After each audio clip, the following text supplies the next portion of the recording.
جب پلٹ کے دیکھتے ہیں تو شرم آتی ہے کہ یار اتنی دور سے بندہ چل کے آ گیا، اس کو کیسے سمجھائیں، کس طرح کر کے۔ تو ایک آدھ دن پہلے ایک بزرگ آ گئے اور وہ اچھے صاف ستھرا ان کا مزاج تھا، بڑے شاندار، تو میں زیارت کے لیے ہوں۔ تو میں نے کہا زیارت شیارت والا تو کھاتا کوئی نہیں، چلو آپ آ گئے ہیں تو کوئی حکم کریں۔ تو کہنے لگے کوئی حکم نہیں، میں اللہ کی رضا کے لیے آیا ہوں۔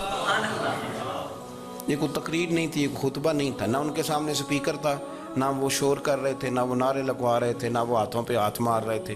اور اس بندے نے کہا اللہ کی رضا کے لیے آیا ہوں، تو وہ بھی رو پڑے تو میں بھی رو پڑا، ختم ہو گئی بات۔ اب بات کو سمجھیں، یہ اتنا تگڑا رشتہ ہے نا یار۔ کسی رشتے کے بیچ برادری ہوتی ہے، کسی رشتے کے بیچ خاندان ہوتا ہے، کسی رشتے کے بیچ قبیلہ ہوتا ہے، کسی رشتے کے بیچ رنگ نسل ہوتی۔ وہ کتنا تگڑا رشتہ ہے کہ دو بندوں کا رشتہ ہو، ایک بیچ میں خدا ہو، دوسرے محمد مصطفیٰ ہو۔ آپ کتنا اسے مضبوط رشتہ سمجھیں گے جس کے بیچ اللہ رسول ہو۔ اتنا تگڑا رشتہ، اتنا مضبوط تعلق، اتنی وسعت اس کے اندر۔ اللہ کی رضا کے لیے حضرت موسیٰ کلیم اللہ علی نبینا علیہ الصلوۃ والسلام سے رب کریم نے فرمایا، کہا اے موسیٰ میری رضا کے لیے بھی کوئی کام کیا ہے؟ حضرت موسیٰ علیہ السلام نے عرض کی یا اللہ میں نے تبلیغ کی، تو فرمایا وہ تو آپ کی ذمہ داری تھی۔ امام غزالی نے روایت لکھی ہے، اے اللہ میں نے آپ کے تمام احکامات پہ عمل کیا، موسیٰ وہ تو آپ نے کمال کیا، اللہ کے پیغمبر ہیں، تو میری رضا کے لیے، تو یا اللہ تیری رضا کے لیے کیا ہے؟ تو رب کریم نے فرمایا کسی بندے سے صرف اس لیے پیار کیا ہے کہ وہ اللہ کا بندہ ہے، فقط اس لیے پیار کیا ہو کہ وہ اللہ کا بندہ ہے، فقط اس لیے۔ میرے عزیز آپ بات کو سمجھیں، زندگی میں فروغ محبت پر کچھ کام کریں، کچھ تھوڑا سا کوشش کریں گرد جھاڑنے کی، کچھ گرد جھاڑنے کی۔ ہم نے نا ایک سٹیٹس بنا لیا ہے، اب تو مسلمان پہلے فرقوں میں بٹے، قبیلوں میں بٹے، اب شہروں میں بٹ گئے۔ آپ کبھی گجرانوالہ کے لوگوں سے پوچھو نا گجرات، تو کہنے ہو گجرات والے تو اللہ بچائے، کہتے ہیں کہ نہیں؟ گجرات کے لوگوں سے پوچھے گجرانوالہ، تو کہتے ہوتے کھاندے ہی بڑا نہیں، کس کی بات کرنا ہے؟ تو گجرانوالہ والوں سے پوچھیں لاہور والے، کہتے توبہ لاہوریا جے۔ صحیح کون ہے؟ کوئی بھی نہیں۔ کیوں؟ اس لیے کہ ہم نے ہر شہر کے لیے کہاوت بنا لی ہے۔ میں صحیح کہہ رہا ہوں، ہر قبیلے کے لیے کوئی نہ کوئی، یہ ہم نے ظلم کیا اپنی جان، یہ ہم نے زیادتی کی، کہانیاں بن گئی، کہاوتیں بن گئی، شہروں کے لیے، علاقوں کے لیے، قبیلوں کے لیے۔ مقصود کیا تھا؟ کسی طریقے سے نفرت پروان چڑھے۔ کھانا ہے نا، کھانا تو آپ جو کھانا کھاتے ہیں وہ اپنے ذائقے کے مطابق کھاتے ہیں۔ سندھ کے لوگ جو کھانا کھاتے ہیں وہ اپنے، آپ کا کوئی حق نہیں آپ ان کے کھانے پر تنقید کریں، اس لیے کہ ان کا ذائقہ وہ ہے، اور ان کا بھی کوئی حق نہیں وہ آپ کے کھانے پر تنقید کریں، اس لیے کہ آپ کا ذائقہ۔ لیکن طنز کرتے ہیں، جو بات سمجھانا چاہتا ہوں وہ یہ ہے کہ ہم طنز کرتے ہیں، تنقید کرتے ہیں، تضحیک آمیز لہجہ ہمارا ہوتا ہے، اس لہجے کے اندر کمزوری ہوتی ہے، اس کے اندر اس طرح کی بناوٹ ہوتی ہے کہ محسوس ہوتا ہے کہ ہم سامنے والے کو بڑا نفرت کی نظر سے دیکھتے ہیں۔ یہ رویہ کبھی اختیار نہ کریں، اپنی زندگی میں کوشش کریں خلوص کے ساتھ، للہیت کے ساتھ۔ میرے نبی پاک علیہ وسلم نے صحابہ سے پوچھا تھا بتاؤ دین کی مضبوط گرہ کون سی ہے، مضبوط گرہ دین کی؟ تو ایک صحابی نے کہا یا رسول اللہ نماز، پانچوں وقت مسلمان جمع ہوتے ہیں، ایک دوسرے کا حال احوال پوچھتے ہیں، تو اس گرہ میں مسلمان بندے رہتے ہیں۔ حضور نے فرمایا تم نے بات ٹھیک کی پر میری مراد کو نہیں پہنچے۔ ایک صحابی نے عرض کی یا رسول اللہ صلی اللہ علیہ وسلم زکوٰۃ، امیر غریب کو زکوٰۃ دیتا ہے تو دونوں کا رشتہ مضبوط ہو جاتا ہے، تو یہ بہت بڑی گرہ ہے۔ تو حضور نے فرمایا بات تمہاری ٹھیک ہے پر تم میری مراد کو نہیں پہنچے۔ تو تیسرے نے عرض کی حضور حج، مختلف رنگوں کے، قبیلوں کے، نسلوں کے، علاقوں کے لوگ آتے ہیں، ایک ہی لباس پہنتے ہیں، ایک ہی بولی بولتے ہیں، لبیک اللہم لبیک، تو یہ بہت بڑی مضبوط گرہ ہے۔ نبی پاک صلی اللہ علیہ وسلم نے فرمایا بات تمہاری ٹھیک ہے پر تم میری مراد کو نہیں پہنچے۔ تو صحابہ نے عرض کی حضور پھر آپ ہی بتا دیں کہ اسلام کی مضبوط گرہ کون سی ہے جس میں مسلمان جڑ جائیں گے؟ نبی پاک نے فرمایا مضبوط گرہ محبت ہے، اللہ کی رضا کے لیے پیار کرو، لوگوں سے پیار کرو۔ کوئی بندہ پھر تمہیں تلخ بھی ملے گا نا تو تم چونکہ اس کے لیے نہیں کر رہے، اللہ کے لیے کر رہے ہو، تو پھر تمہارے لیے سہنا بھی آسان ہو جائے گا، دیکھنا اور پرکھنا بھی آسان ہو جائے گا۔ رضائے الہی کی خاطر لوگوں کا پیار، بخاری مسلم میں ہے، نبی پاک علیہ السلام نے فرمایا ایک شخص اپنی بستی سے چلا لمبے سفر پہ دوسری بستی جانے کے لیے، تو رستے میں فرشتہ ملا انسانی شکل میں۔ اس نے پوچھا کہاں جا رہے ہو؟ اس نے کہا اپنے بھائی سے ملنے جا رہا ہوں۔ فرشتہ پوچھنے لگا اس کا کوئی احسان ہے تمہارے اوپر، کوئی لین دین ہے؟ اس نے کہا نہیں۔ تو کہا پھر کیوں اتنا لمبا سفر کر رہے ہو؟ تو کہنے لگے یار میں اللہ کی رضا کے لیے اس سے پیار کرتا ہوں، اللہ کی رضا کے لیے تو اس لیے جا رہا ہوں۔ تو سنیں یہ بخاری مسلم کے لفظ ہیں، حضور فرماتے ہیں وہ فرشتہ کہنے لگا سن پھر، میں انسان نہیں میں فرشتہ ہوں، اور مجھے رب کریم نے بھیجا ہے یہ کہنے کے لیے کہ اگر تم دونوں اللہ کی رضا کے لیے ایک دوسرے سے پیار کرتے ہو تو اللہ تم دونوں سے پیار فرماتا ہے۔ اب یہ محبت فروغ کیسے پائے گی؟ اس کے لیے ایک تو یہ کہ اپنے دل کو تھوڑا سا سمجھائیں۔ آپ ارادہ کر لیتے ہیں نا، جب ذہن بنا لیتے ہیں کہ میں نے کوئی خدمت کرنی ہے، ذہن بن گیا، تو پھر اس کے لیے 2-3 لاکھ روپے 4 لاکھ روپے لگانے کی ضرورت نہیں ہوتی۔ پھر بندہ سٹاپ پہ کھڑے ہوئے کسی بابا جی کو پوچھتا ہے کہاں جانا ہے، تو کہتے ہیں میں نے ذرا یہاں قریب ہی جانا ہے، رکشہ تلاش کر رہا ہوں۔ تو آپ کا ذہن بن گیا نا خدمت کرنے کا، تو موٹر سائیکل بھی بٹھایا تو گھر چھوڑا ہے، واپس آئے تو دل بڑا ٹھنڈا تھا۔ لیکن آپ یہ بھی کہہ سکتے تھے کہ بابا جی بچے کیا کرتے ہیں سعودی عرب میں، تو یہ 200 روپیہ رکشے کو دیں، گھر چھوڑ آتا ہے، بچے اتنا کماتے کس لیے؟ دونوں باتوں میں فرق ہے۔ میری بات کی سمجھ آ رہی؟ آپ اللہ کی رضا جب اپنا لیتے ہیں تو پھر کوئی کہانی جنم نہیں